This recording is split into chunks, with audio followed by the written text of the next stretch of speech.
di sini saja. Nyawa cuma satu, kepengennya sehat, fasilitasnya ada.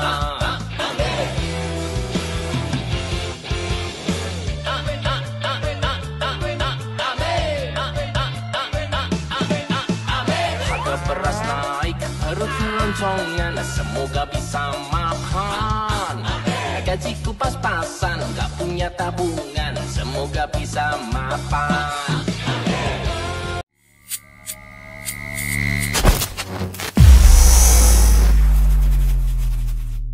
Bismillah, perkenalkan nama saya Naila dari Ilmu Komunikasi Universitas Kebangsaan Republik Indonesia. Mantap. Nah, aku ini pengen nanya, seringkali Abah Anies ini kan suka diserang buzzer-buzzer nih, kayak dari akun-akun sebelah kayak ngejelekin Abah tuh kayak gimana gitu kan, mengangkat isu-isu yang nggak bener lah.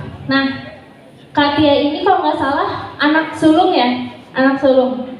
Nah, aku juga anak sulung perempuan, jadi anak pertama perempuan gitu ya. Aku pengen tahu perasaan Kak Tia kalau misalkan Abah itu dijelekin sama buzzer-buzzer lain gitu.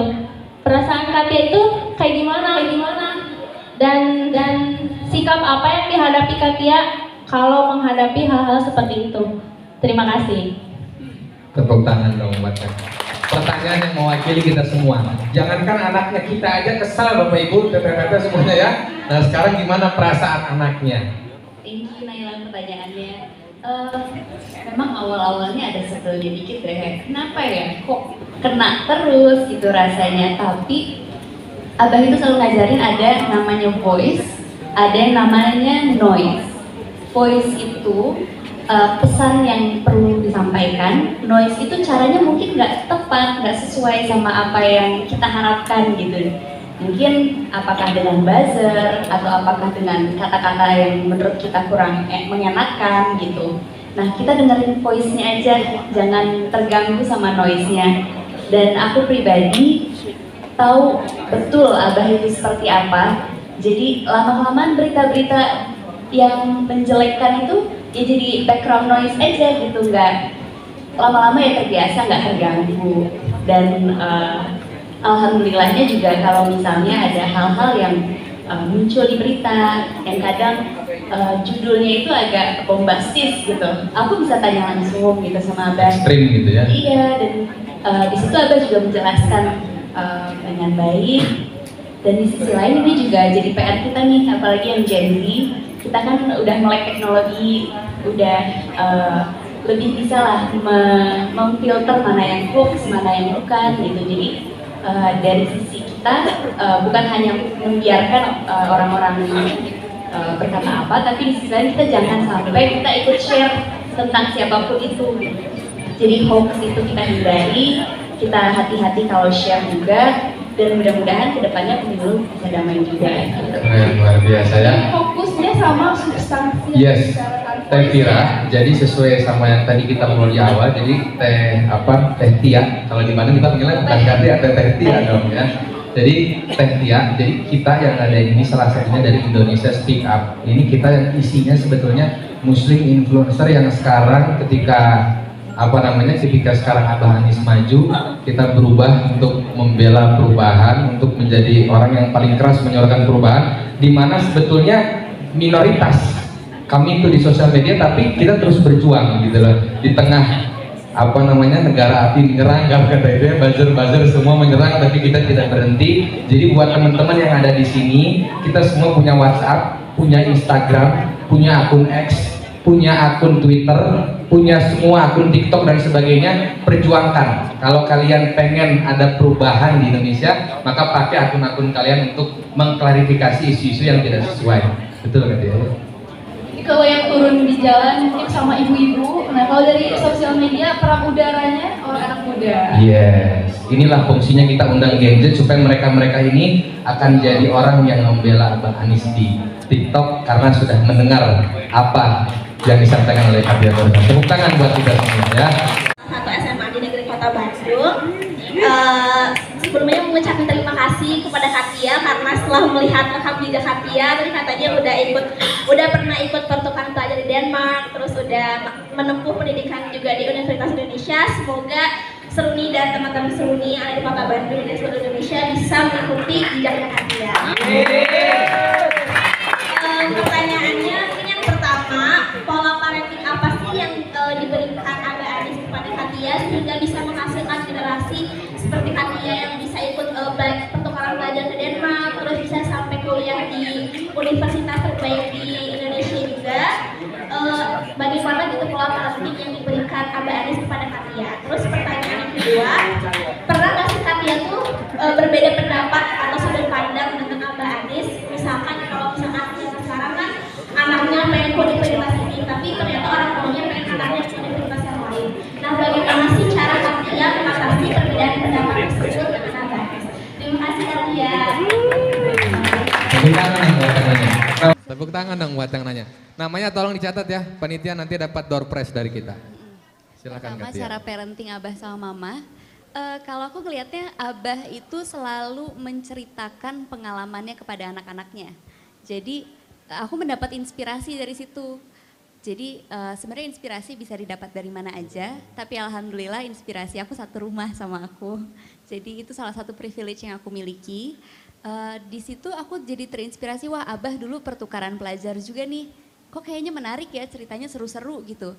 Akhirnya tertarik untuk daftar juga. Terus Abah dulu aktif organisasi dan Abah itu menjelaskan pengalamannya itu lengkap gitu, kayak organisasinya ngapain aja, pengalaman dapat apa aja, dan terbuka untuk diskusi, minta saran kayak, Bah aku baiknya ikut organisasi nggak ya, apa ini pengalaman Abah dulu gimana gitu. Jadi aku sering berkonsultasi juga sama Abah. Dan menurut aku penting juga untuk punya mentor. Kira-kira nggak perlu, bisa jadi Abah, bisa jadi mamahnya, bisa jadi kakak kelasnya atau saudara gitu, atau temen. Jadi ada orang yang sudah pernah melewati dan kita mendengar tuh ceritanya kayak gimana dan kita ikuti yang baik-baiknya gitu. Terus sesuatu yang Abah lakukan juga adalah Abah itu selalu mengatakan bahwa menjalaninya belum tentu mudah. Karena pasti ada dong untuk yang mungkin yang sekarang lagi mau daftar kuliah, lagi bimbel banyak-banyaknya, lagi PR banyak, lagi persiapan ujian gitu. Itu pasti susah ngelewatinnya dan Abah itu menceritakan juga bahwa memang nggak akan selalu mudah gitu. Dan dari situ justru jalan yang menanjak itu membuat kita mencapai puncak gitu. Itu yang selalu diajarin sama Abah. Dan yang kedua, bagaimana mengatasi perbedaan pendapat gitu ya sama Abah. Sebenarnya pasti pernah beda pendapat. Of course, namanya juga ibu sama bapak ibu sama anak gitu ya. Jadi Abah itu memang nggak pernah memaksakan apa-apa ke anaknya. Jadi Abah itu percaya bahwa kita udah diajarkan nilai-nilai, udah ditanamkan dari kecil. Dan Abah memberikan kepercayaan kepada kita untuk memilih jalan yang terbaik. Dan kalau memang belum sesuai ya kita harus terima konsekuensinya sendiri gitu. Jadi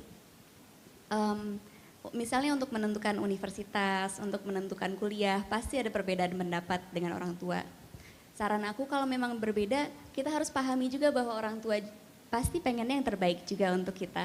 Yang penting kita menyampaikan alasan kenapa kita ingin memilih misalnya sesuatu yang berbeda dan berbicara dengan baik gitu. Karena pasti orang tua kalau kita ajak diskusi, ngobrol itu ya mudah-mudahan ngerti juga kita punya pendapat yang berbeda dan juga bisa mencari jalan keluarnya. Dan buat orang tua juga alhamdulillah Abah Mamah itu nggak pernah memaksakan.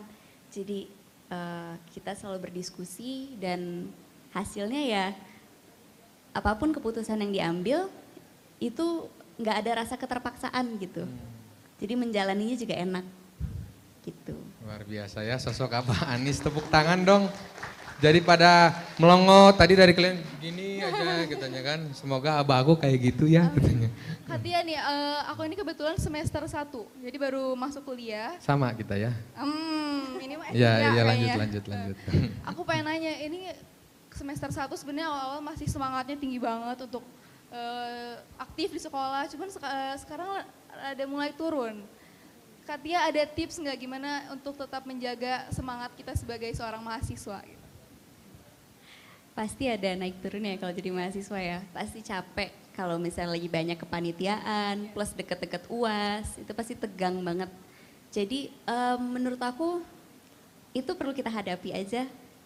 Emang kenyataannya akan seperti itu, tapi once you look back ketika melihat masa-masa kuliah, itu yang keluar itu cerita-cerita senangnya aja, itu capek, susah untuk dilewati, tapi seru dan menyenangkan untuk diceritakan gitu. Nah, kalau aku pribadi, ketika awal-awal kuliah juga gitu, ngambil semua kepanitiaan yang kayaknya menarik. Terus abis itu organisasi juga daftar kemana-mana itu abis itu overwhelm. Rasanya kayak aduh banyak banget ya yang harus dikerjain. Akhirnya aku dipilah-pilah aja mana yang menjadi prioritas. Ya. Jangan lupa istirahat juga, jaga kesehatan gitu. Dan untuk mengatur waktunya, kalau untuk aku pribadi, aku pakai jurnal kayak jurnal kecil yang mencatatkan kayak timeline gitu kali ya. Gitu. Dicicil misalnya belajarnya jam berapa, terus organisasi jam berapa. Jadi dibagi biar kita ada waktu juga untuk istirahat. Untuk me time ya. Me time pasti perlu dong. Biar mental health-nya nggak terganggu Kak. Biar work life balance kalau kata anak muda mah gitu. Tepuk tangan buat Katia. Ih keren banget ya, inspirasi dari tadi banyak anak muda tuh yang nyatet poin-poinnya. Ini kayaknya mau dijadiin konten beres ini nih Kak. Mau viral nih di sosmed nih, kita viralkan acara di Bandung, kita buktikan anak Bandung tuh kreatif-kreatif. Siap jadi buzzer kebaikan untuk perubahan. Amin. Menang, pohowai Ibu mah amin. Menang. Amin. Menang. Luar biasa, tepuk tangan buat kita semua.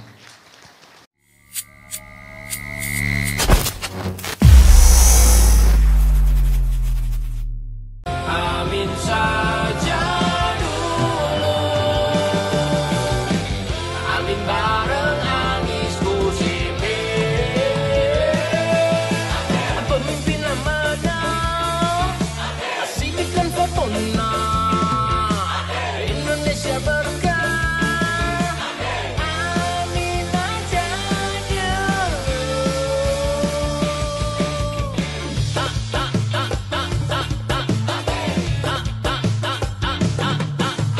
Pengen nonton konser di lapangan desa, gak usah ke Jakarta.